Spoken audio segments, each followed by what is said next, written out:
બરાબર બોલ. તો મિત્રો પહેલાં આપણે ગોટા બનાવવાની રીત બતાવી દઈએ.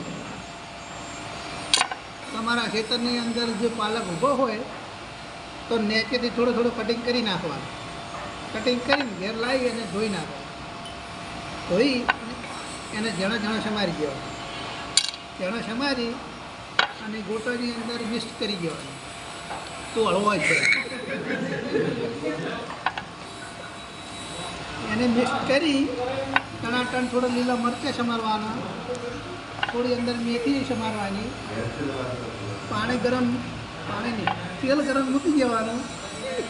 તેલ ગરમ બનાવી અને 5 મિનિટની અંદર ગરમ થઈ જાય એટલે ગોટા બનાવવાનું ચાલુ કરી દેવાનું. હું હાલ ગોટા બનાવું ત્યાં એની અંદર કઢી બનાવવાની. કઢી કેવી રીતની બનાવવાની? પહેલાં ગરમ પાણી મૂકી દેવાનું. ગરમ પાણી મૂકી અને એની અંદર થોડું બેસન નાખી દેવાનું. બેસન એટલે ચણાનો લોટ.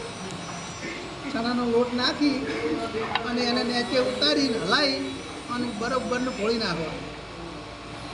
અને પછી એનો વઘાર કરવા માટે લીલા મરચાં, લીલી ડુંગળી કઢની અંદર ફોડી નાખવાનું. ફોડી અને રહીથી વઘાર કરી અને એનું પાણીને બધું મિક્સ કરી અને એમાં નાખી દેવાનું. 2 ઉફાળા આવે એટલે ઉતારી લેવાની. તમારી કઢી તૈયાર. બેસ્ટ ગોટા તૈયાર. વાહ વાહ પાણી આવી ગયું મોઢામાં પાણી.